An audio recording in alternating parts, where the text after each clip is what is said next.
오늘 우리에게 주시는 하나님의 말씀 마가복음 6장 45절부터 52절까지 말씀입니다. 마가복음 6장 45절부터 52절까지 말씀 제가 봉독하겠습니다. 예수께서 즉시 제자들을 재촉하사 자기가 무리를 보내는 동안에 배 타고 앞서 건너편 벳세다로 가게 하시고 무리를 작변하신 후에 기도하러 산으로 가시니라. 저물매 배는 바닷 가운데 있고 예수께서는 홀로 무태에 계시다가 바람이 거스름으로 제자들이 힘겹게 노 젓는 것을 보시고 밤사경쯤에 바다 위로 걸어서 그들에게 오사 지나가려고 하시매 제자들이 그가 바다 위로 걸어오심을 보고 유령인가 하여 소리 지르니 그들이 다 예수를 보고 놀랍니라. 이에 예수께서 곧 그들에게 말씀하여 이르시되 안심하라 내니 두려워하지 말라 하시고 배에 올라 그들에게 가시니 바람이 그치는지라. 제자들이 마음에 심히 놀라니 이는 그들이 그 떡 떼시던 일을 깨닫지 못하고 도리어 그 마음이 둔하여졌음이로라. 아멘. 오늘 우리가 함께 보게 될 이 예수님께서 물 위를 걸으시는 사건은요, 그 앞에 있었던 떡 5개와 물고기 2마리로 장정만, 즉 남자만 5,000명을 먹이신 그 오병이어의 기적 이후에 등장하는 사건입니다. 이 오병이어의 기적 이후에 예수님께서 물 위를 걸으시는 그 사건이 나오시죠. 어떤 이유에선지 예수님은 이 오병이어의 그 기쁨, 그 놀라움, 그 만찬의 여운이 채 가기도 전에 얼른 이 그 제자들의 발을 재촉해서 다른 곳으로, 이 건너편으로 보내시고 또한 그곳 가운데 모인 무리들도 예수님께서 흩으셨습니다. 45절의 말씀을 보시면 예수께서 즉시 제자들을 재촉하사 자기가 무리를 보내는 동안에 배 타고 앞서 건너편 벳세다로 가게 하시고 무리를 작별하신 후에 기도하러 산으로 가시니라 라고 말씀하고 있습니다. 이 오병이어의 사건 이후에, 즉 그곳에 모였던 장정만 5,000명, 여자와 아이들까지 포함하면 약 2만에 가까운 사람들이 모여있는 그 사람들을 다 흩으시고 그 즉시라고 말하고 있습니다.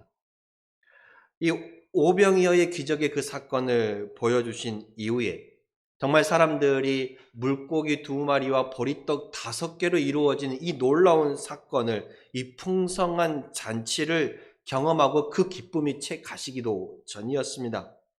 그리고 많은 사람들이 예수님을 영웅으로 이렇게 우러러보며 높이 대접할 때였습니다.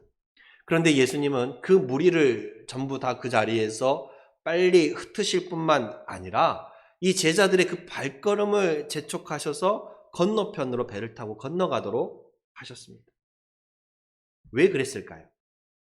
예수님은요, 이 사람들에게 인기가 막 많아지고 사람들의 손에 의해서 높임을 받는 그것을 원하지 않으셨던 것입니다.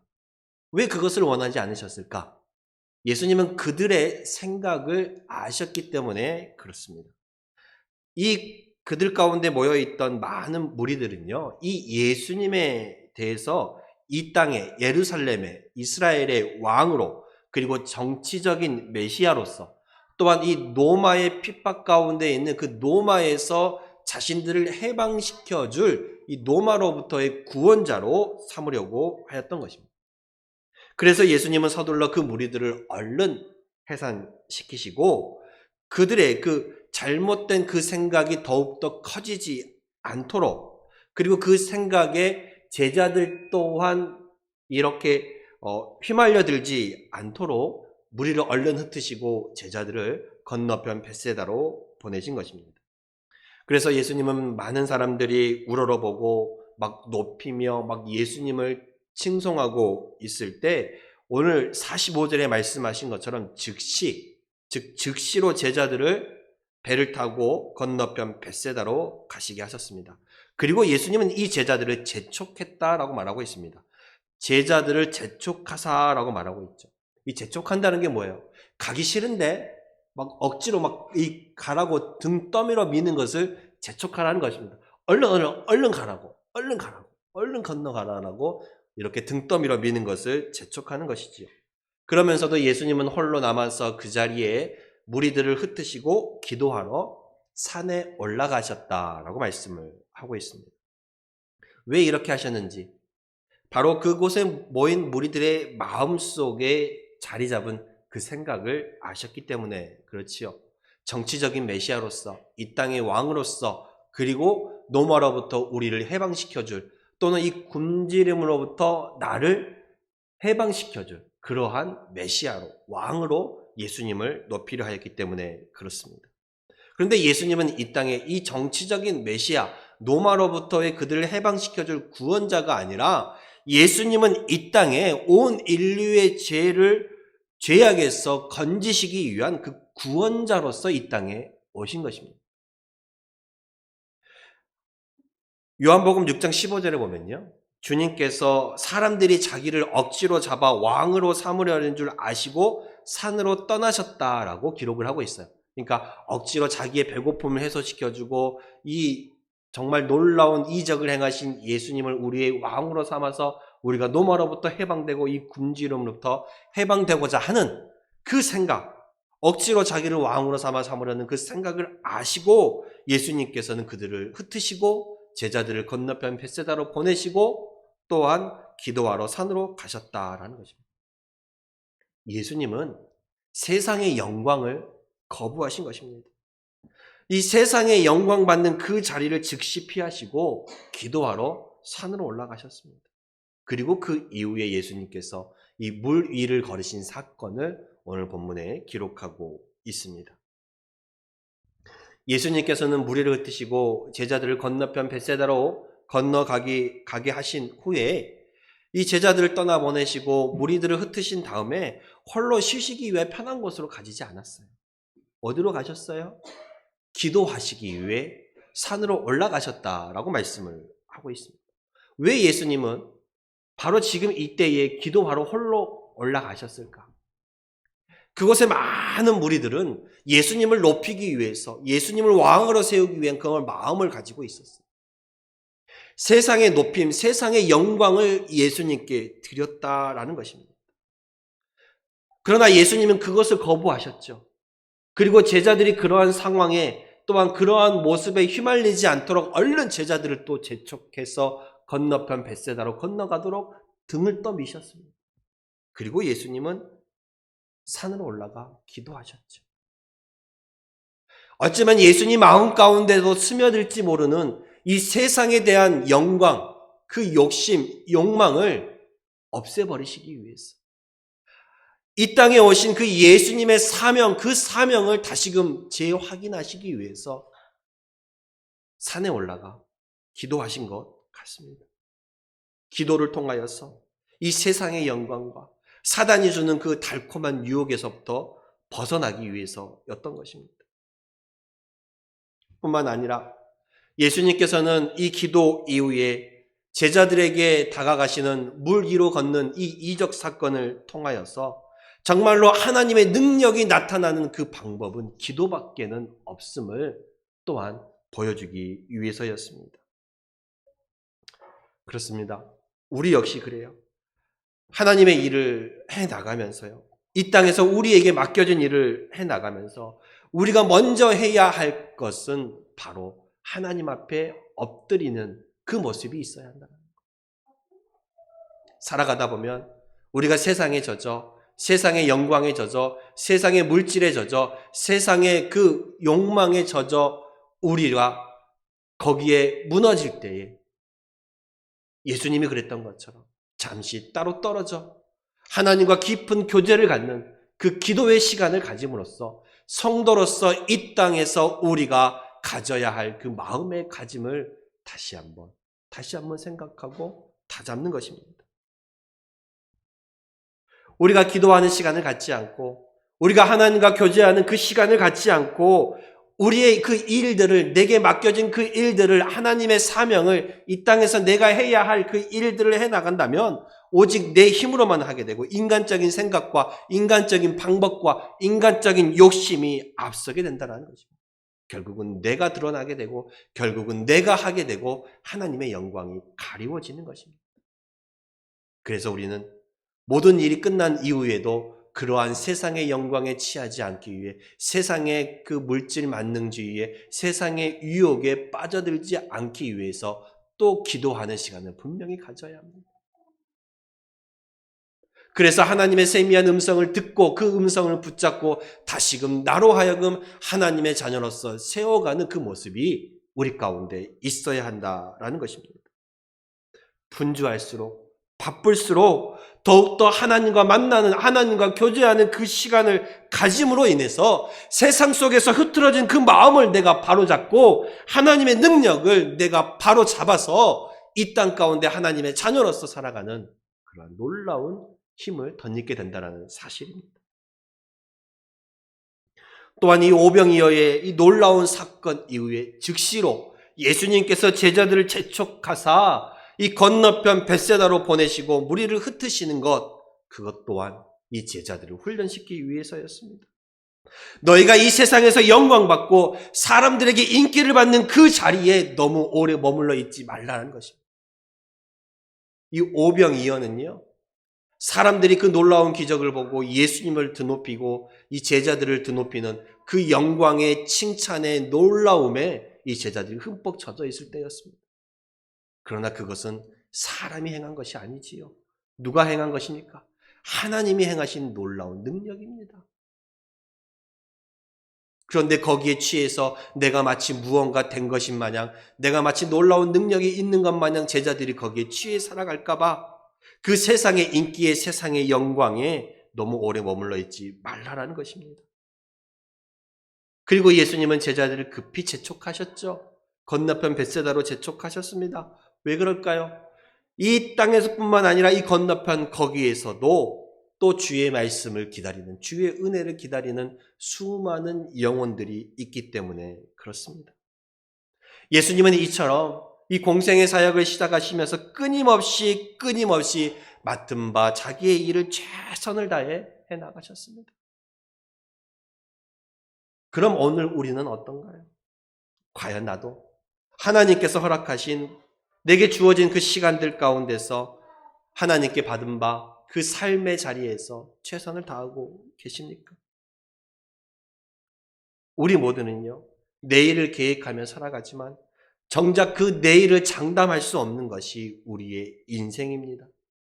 그렇기 때문에 내일은 주님께 맡기고 오늘, 지금, 현재 내가 할 수 있는 최선을 다해서 하나님의 자녀로서 그리스도인의 그 삶을 살아가시는 여러분들이 되시기를 바랍니다.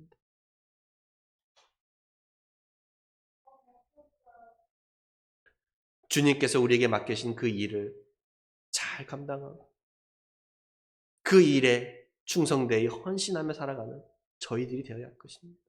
세상 영광, 세상 유혹, 사람들이 높이는 그 자리 바라보지 마시고 사람들의 시선, 사람들의 생각, 이것이 중요한 게 아닙니다.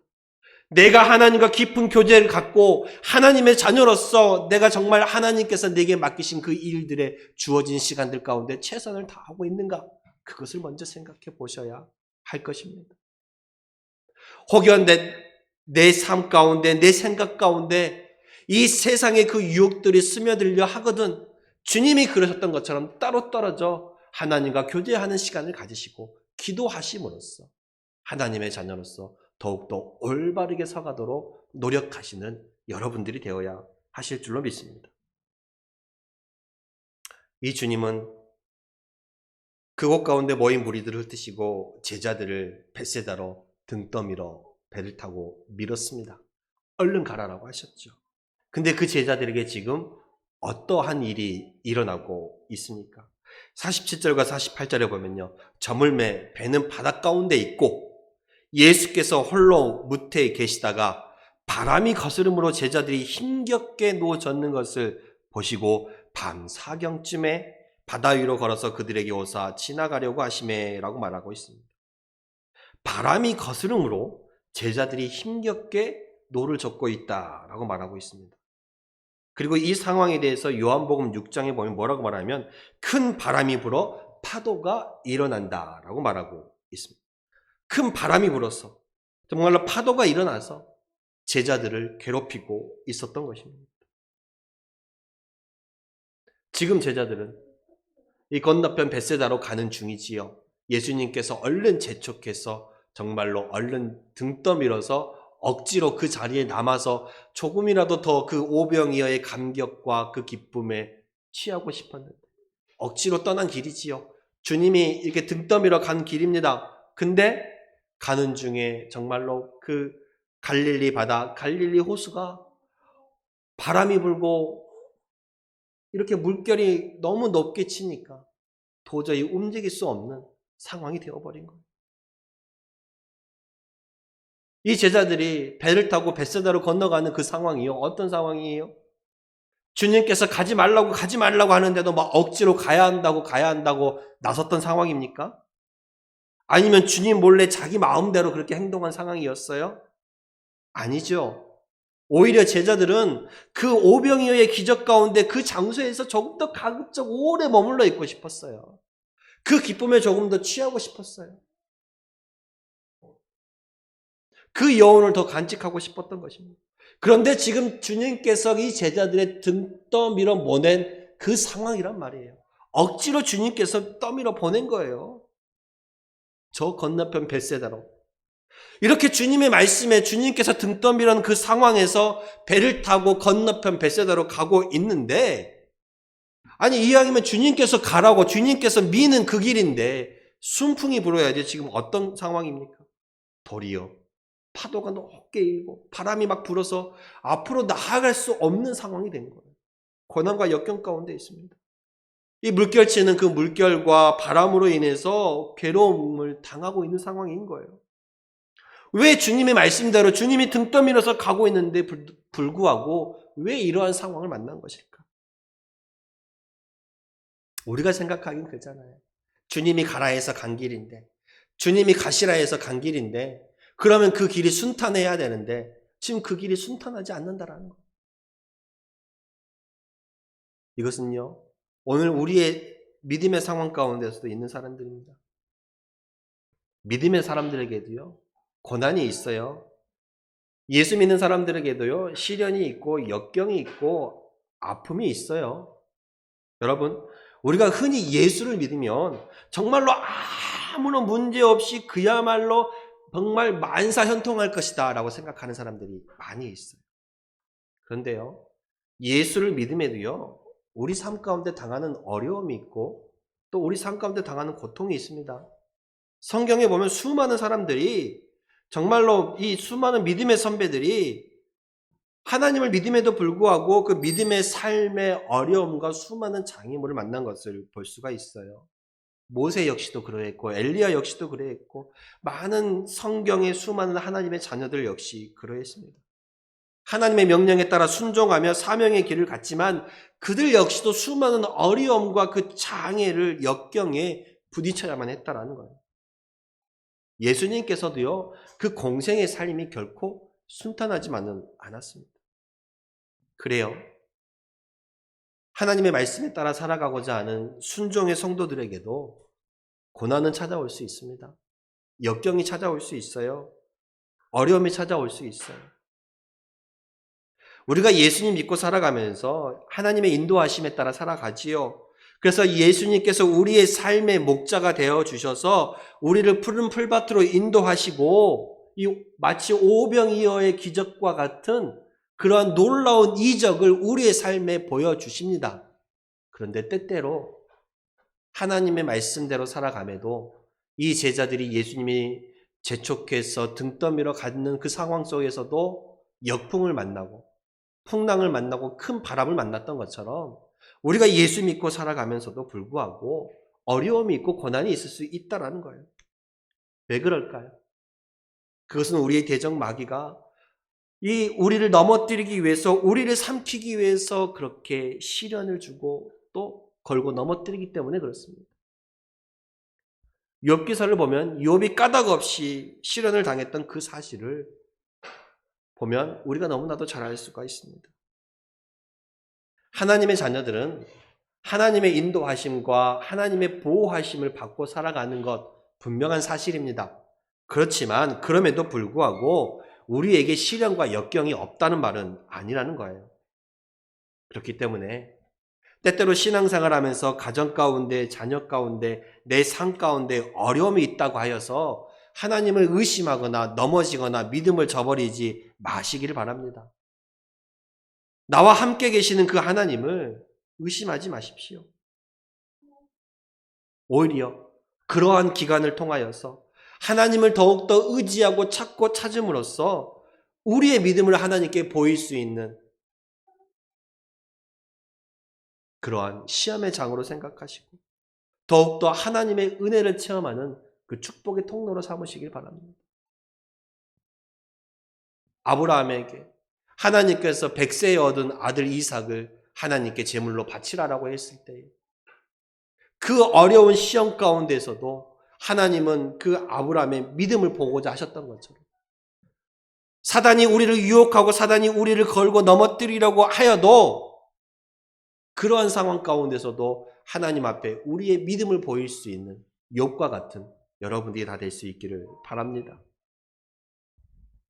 그런데 우리 신앙인들이 살아가면서 어려움을 겪고 아픔을 겪고 또 슬픔을 겪었을 때에 그때 제일 힘든 게 무엇이냐면요.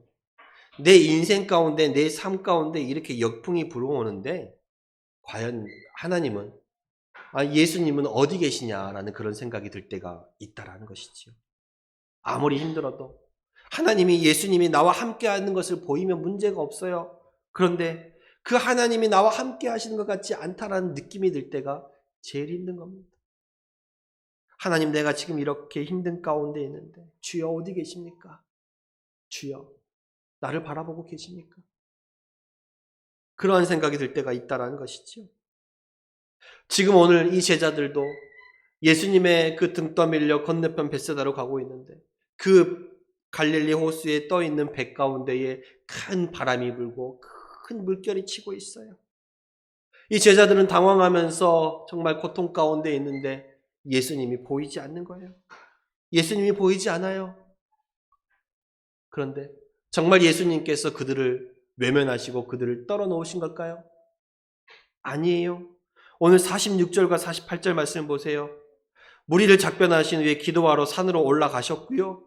그리고 48절에 보면 바람이 거스름으로 제자들이 힘겹게 노젓는 것을 보시고 예수님이 보셨다라는 거예요. 예수님은 보고 있습니다. 그리고 밤 사경쯤에, 밤 사경은 새벽 3시에서 6시 사이를 말하죠. 그렇게 힘들어하고 있는 제자들에게 예수님이 찾아오셨습니다. 찾아오셨어요. 우리가 때로 우리의 삶 가운데 힘듦과 어려움이 있을 때, 아픔이 있을 때 주여 어디 계십니까? 주여 나를 바라보고 계십니까? 라는 생각을 하고겠지만 주님께서는 우리를 바라보고 계신다라는 것을 잊지 마시기를 바랍니다. 주님은 우리를 보고 계세요. 보고 계세요. 근데 왜 주님은 빨리 응답하지 않으시고 빨리 내게 다가오지 않는 것일까? 왜?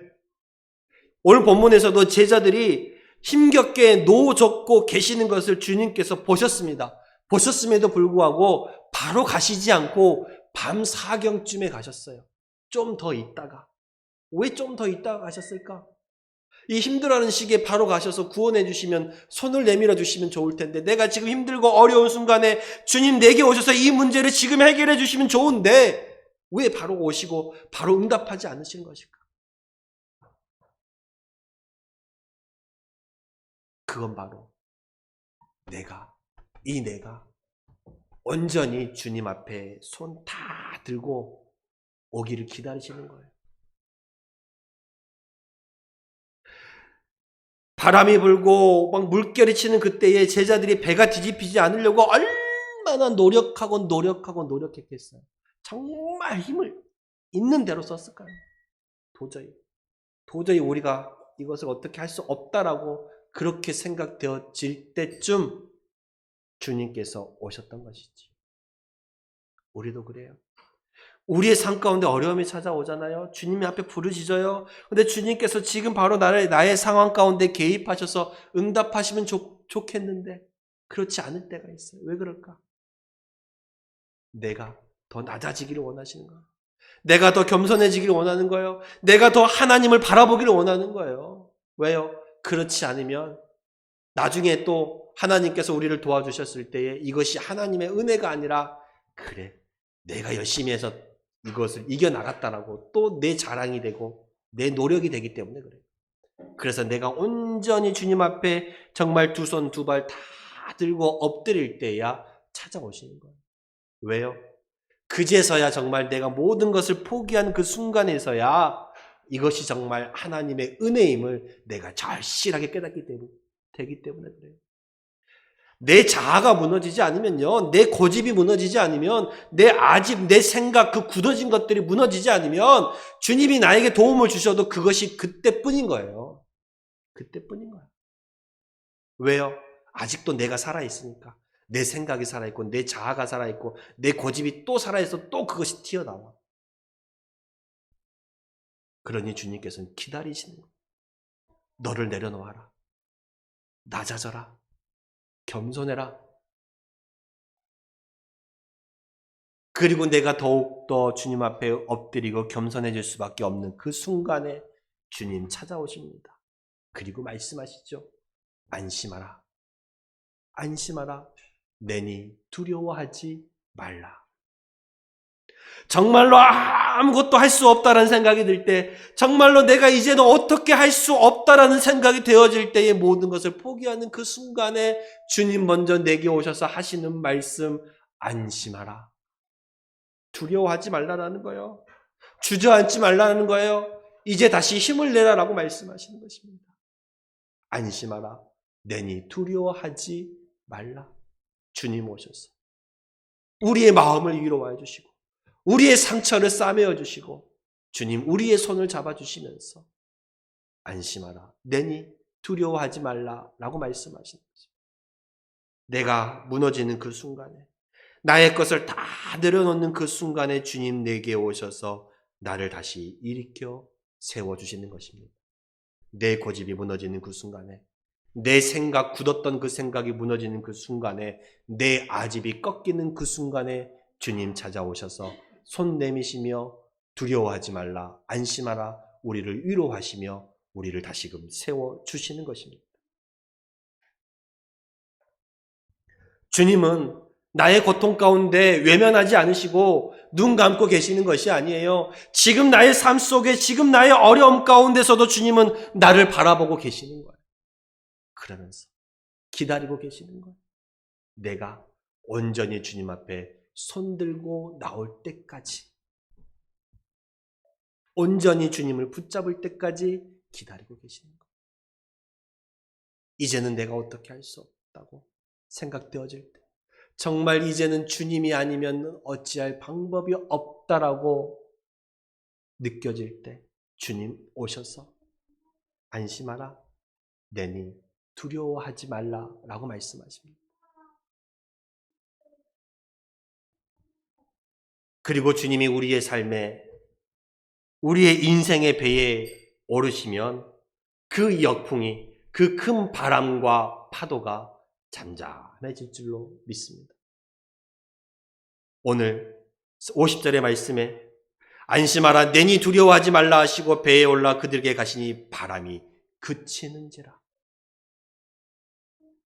주님이 우리의 인생의 배 가운데 오르시면 우리의 가정의 배 가운데 오르시면 주님께서 우리의 자녀의 삶 속에 그 인생의 배 가운데 오르시면 모든 일들이 잠잠하게 그쳐가는 거예요.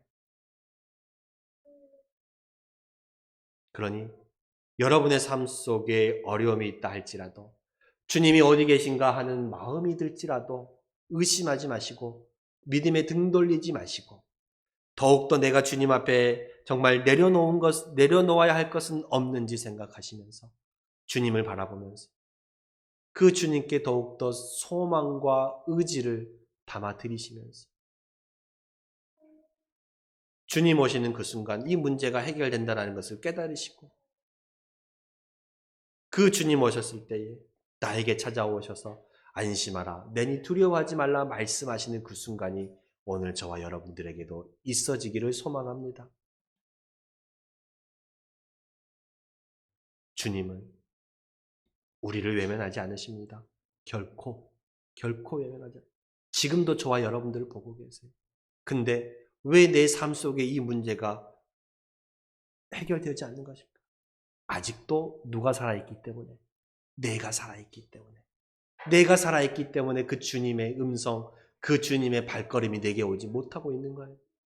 나를 내려놓으시고 나를 죽이시고 온전히 주님을 내 안에 영접함으로 말미암아 주님으로 인하여서 우리가 평안함을, 위로함을, 기쁨을 얻을 수 있기를 소망합니다. 기도하겠습니다.